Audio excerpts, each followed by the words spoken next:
Welcome to Just Chattin, where we have real conversations with the biggest builders in crypto, pushing the limits of crypto adoption and innovation. My name is Pete Humison. I am the CMO here at DeFi Development Corp. Today, I'm super excited. I'm going to be sitting down with Thomas Perfumo, Chief Economist at Kraken. Thomas has nearly a decade of experience in crypto, having held a number of different roles at Kraken. Not only that, but before joining crypto, Tomas worked as a long-short equity analyst at More Capital, where he focused on various different public and private investment opportunities. Tomas also sits on the board of directors of DeFi Development Corp. Given Tomas's rich background and experience, coupled with where we stand in the broader market, given its recent volatility, today feels like a good day to sit down and pick his brain on where he sees crypto and DATs heading into 2026 and beyond.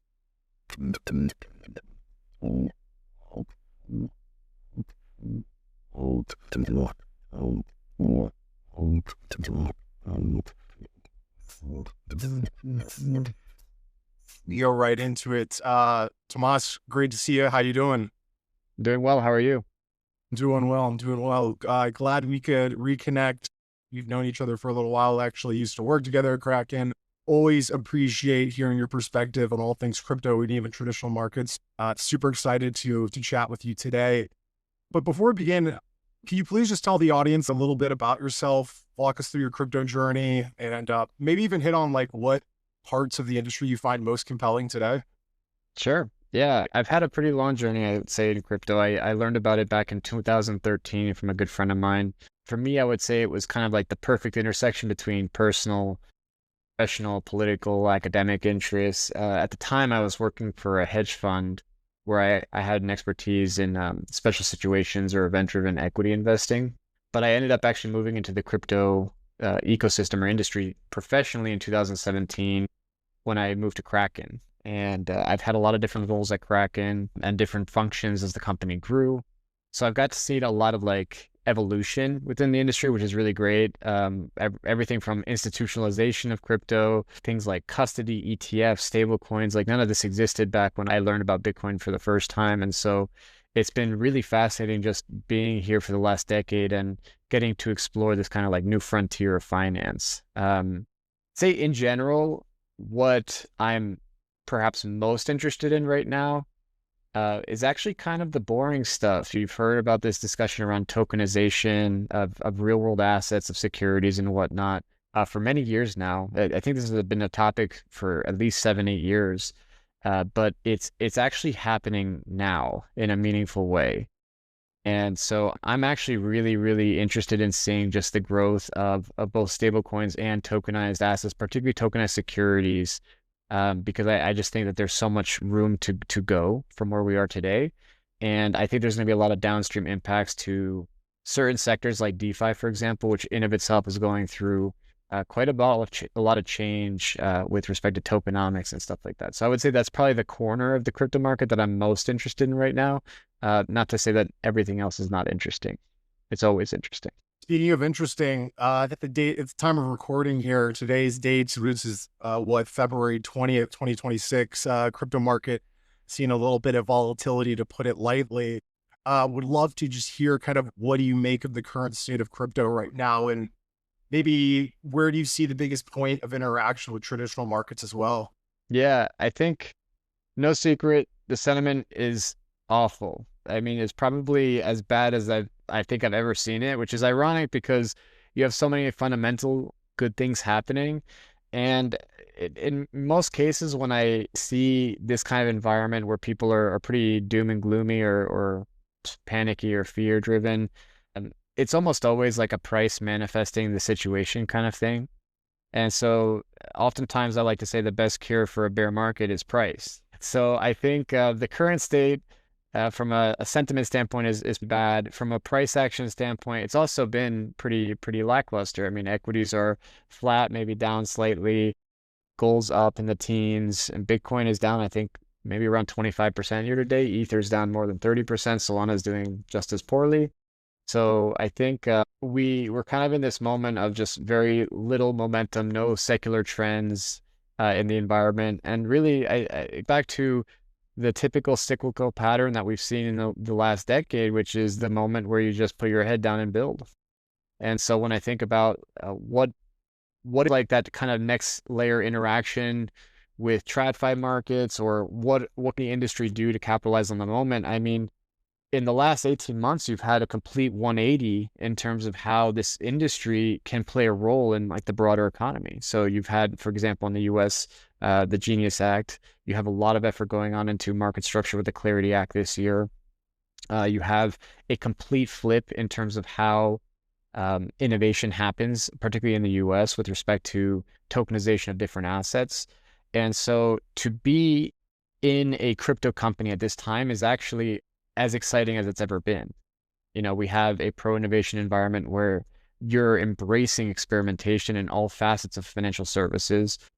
So I think, you know, frothy markets is, my rule of thumb is that frothy markets tends to prop up bad performers, and challenging markets are where you really got to prove product market fit, and it forces people to sharpen focus around what's working. And so, you know, even looking at what Kraken's done over the last year with respect to tokenized equities, with respect to payments and stuff like that, again, for me as a builder, like this is one of the most exciting times, even though the sentiment in the market and the price action itself is more of a gloomy kind of environment.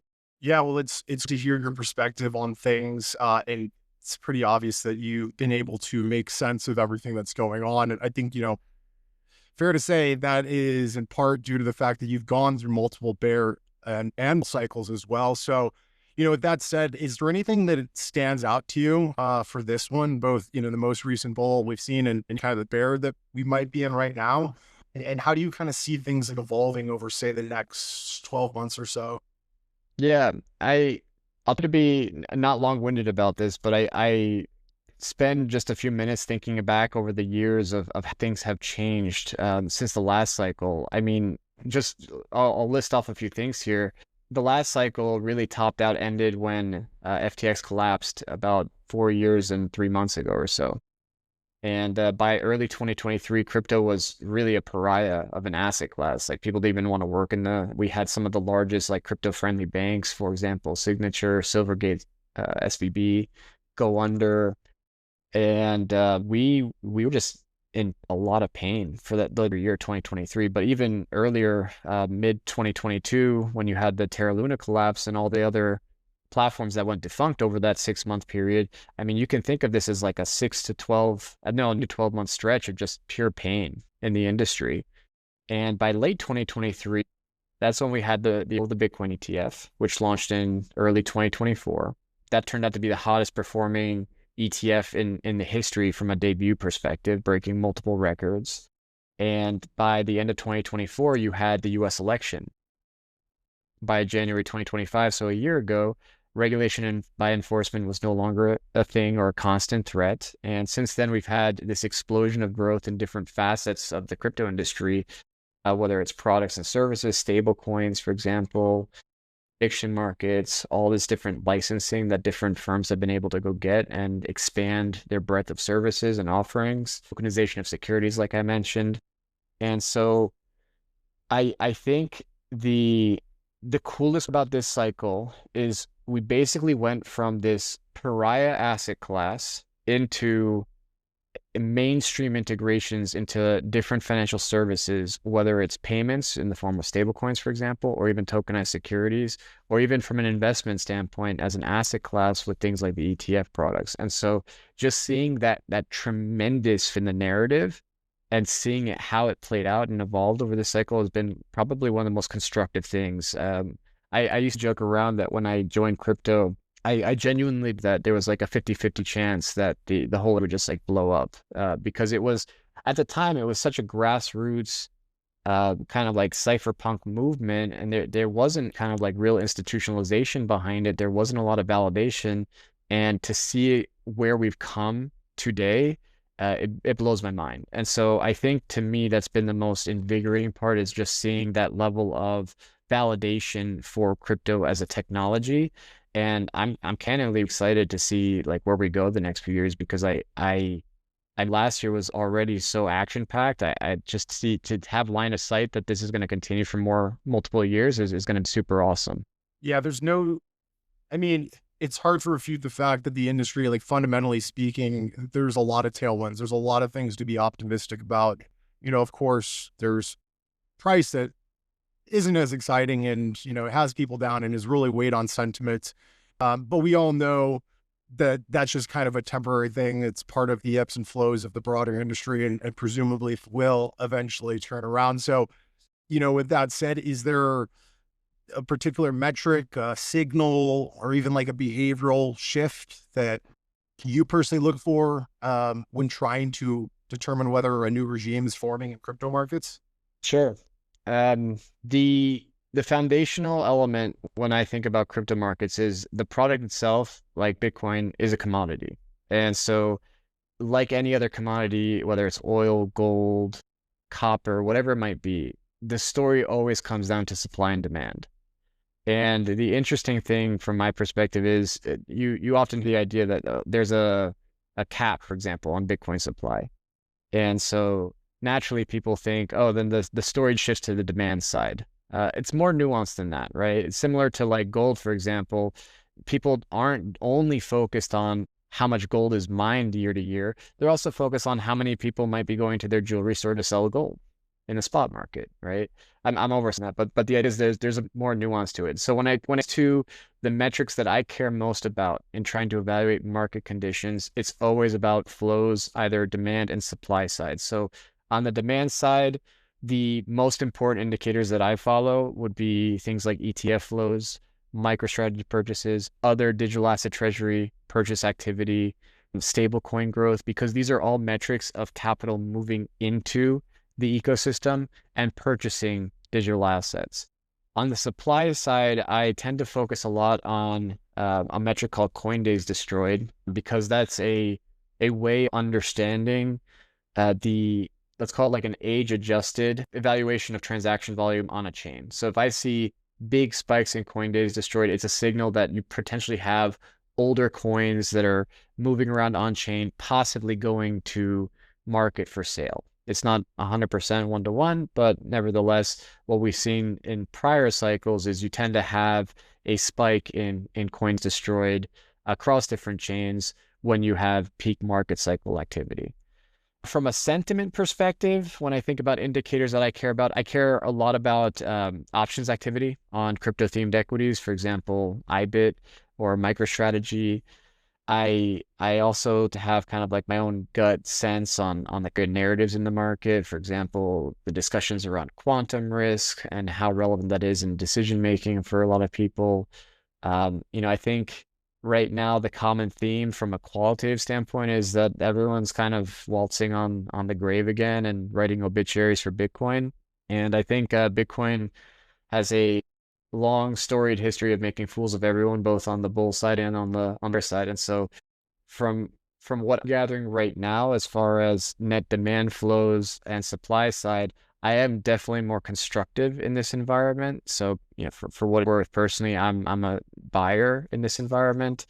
But it's better to be on the side that's humble and undeserving of the wrath of Bitcoin and crypto in general, because it can be pretty difficult. But those would be the kinds of signals that I'm most interested in. You mentioned you are a net buyer, all things considered. So, I guess, is there anything that you're also particularly optimistic about that you'd want to share with us? Maybe something that market is just really underpricing?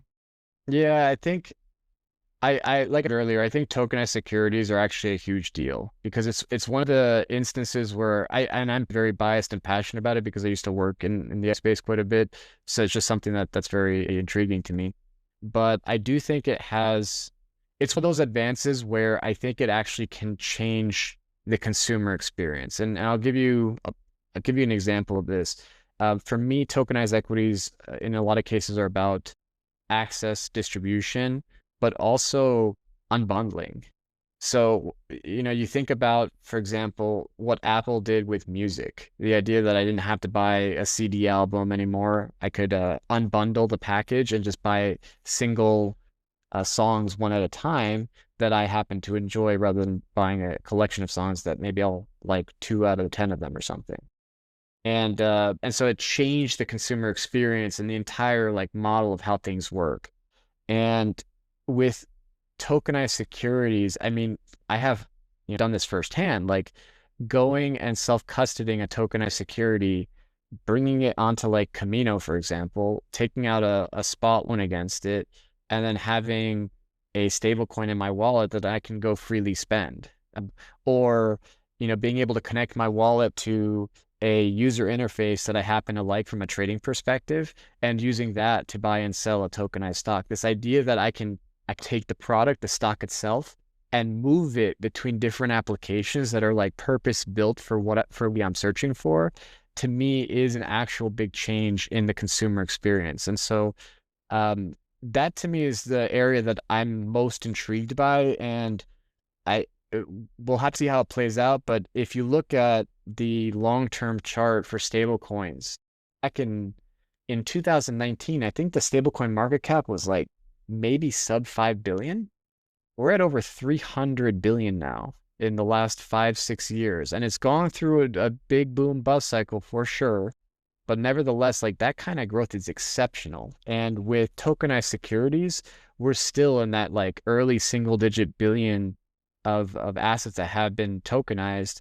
And that already grew substantially just over the course of last year. And so to think that you have this massive tens of trillions of dollars in this asset class that might, with a technology that might transform the overall experience, and incumbents like the New York Stock Exchange, for example, the DTC, getting very hands-on with how they can even tokenize themselves.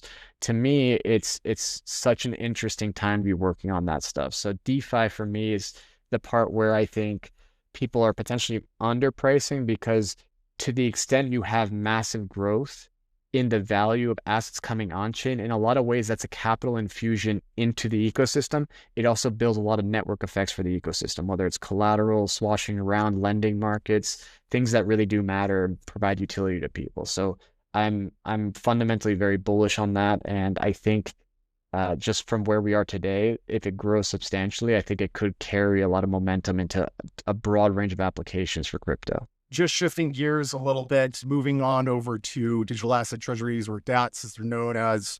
I feel like you're pretty well equipped to answer this question, not just because you sit on the DFDV board, but because you also operate at the intersection of exchanges, capital markets, and, again, corporate crypto treasuries. When you look at the digital asset treasury category or vertical, what would you say, or what feels just truly different about this wave compared to previous examples of public companies holding crypto? Yeah, I mean, we went through a phase where it was kind of a fad for a public company to announce that they bought some Bitcoin or whatever as part of their balance sheet.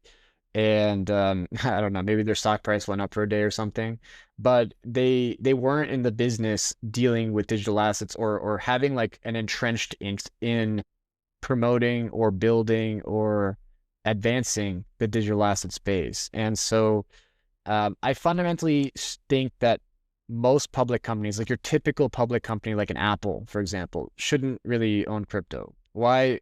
Straightforwardly, because they're not providing something of value in their ownership of crypto that I otherwise couldn't replicate myself. Like, I don't need Apple to buy Bitcoin for me. I can go buy that myself. Now, you look at digital asset treasury companies, they're a bit of a different beast. Yes, they're a public company, but they are fully entrenched in the space or the asset that they're covering. And what they do specifically is they employ corporate actions, in some cases like DFDV, for example, where you also have crypto expertise to help investors grow their underlying crypto exposure in a manner that other products cannot do, or that the investor themselves cannot for themselves. So an example might be an ETF where perhaps they're not staking. DFDV has been posting like pretty substantial yields in excess of what the staking inflation rate is, to suggest that they're able to grow SOL per share in a way that a typical vanilla ETF cannot do. Likewise, your average investor might not be able to issue a specific type of security like a convertible bond to be able to take advantage of leverage in order to purchase more Solana and leverage their returns as a result. That's something that a public company can do. So in my opinion, when I think about what's truly different this wave, it's having dedicated vehicles in the in the interest of for the investor in a way that they cannot replicate themselves. And I think the important part be intersection of where that vehicle exists, managed by a team that understands the space well and knows how to employ that advantage, for example, like crypto expertise, to augment the return that other competitors just can't replicate on their own. Great insights and perspective. Just one more for you. How do you expect DATs to perform, say, in the months and maybe in years ahead? Are some going to be winners? Some going to be losers? Maybe what do you think are people should look at when consider deploying capital into a DAT? Sure. I mean, for sure, there's going to be winners and losers, like any other business or company in general. When I think about at a foundational level, capital markets vehicles, and so they're very sensitive to capital markets activity, fundraising, for example, access to cheap capital, like those are very important for all players involved, whether you're a MicroStrategy or a smaller player. I think when I most important for the average investor when considering deploying their capital into a DAT is straightforwardly understanding how well I understand and value the business that I'm investing in. And so things that strike me that I gravitate towards that are really important would be matters around transparency, expertise, incentive structures. So on transparency, for example, I as an investor want what am I buying? I want to be able to value the underlying assets in the company and whether paying a fair price. I've seen that a lot of DATs don't do regular reporting, for example, on their asset balances. They don't do regular reporting on their share count. I think DFDV is a good example where if you go to the website, you can see a lot of these different data points that are critical in evaluating the valuation company. And so I think transparency is a big deal. On expertise, I do care very deeply about how well the management team understands, knows the space, how committed they are to the industry in the space, because at the end of the day, for an asset like Solana, for example, like being able to obtain some extra yield because you have expertise in DeFi and you have expertise on the asset and you have expertise on managing validators is a competitive advantage. And so I think that is really important. They also know how to manage cycles well, right? If you have that kind of expertise. On incentives, you really want to make sure that you're investing in a company, and this is in general, right? You want to make sure you're investing in a company where the management wins if you as an investor win, right? And so making sure that things as small as like bonus outcomes are tied to KPIs that are beneficial for investors is also very important. So DeFi Dev Corp, for example, has bonus targets that are tied to Solana per share. So if you guys are executing on the core mission, which is helping someone, an investor, grow their underlying Solana exposure, that to me is kind of like a meaningful indicator that you are aligned with the interest of a shareholder. So that's sort of the three elements that I would definitely explore when it comes to consideration for deploying capital in a DAT. I think in the years ahead, I mean, it's so pro-cyclical, it's on market conditions, and that can flip very quickly. And so having a team that knows how to endure through the difficult times with a managed capital structure such that they can do that without being under stress, for example, or being a forced seller is really critical. And then having the aptitude to take advantage of the moment when the cycle comes back, that's the kind of, I think, player that's going to win in the market over the long. Awesome. Great. Thanks so much for goodbye, Tomas. Great chat with you as always, and we appreciate your time. For those who are out there and maybe want to keep tabs on your thoughts and perspectives as we navigate this bear market and beyond, where can they find you? Probably most active on Twitter. It's my first name and my last name, so Thomas Perfumo. That's probably the best way to find me, yes, and communicate. Awesome. Thanks so much, Tomas. And thanks everyone for tuning in. We'll catch you in the next one. Take care. Thank you.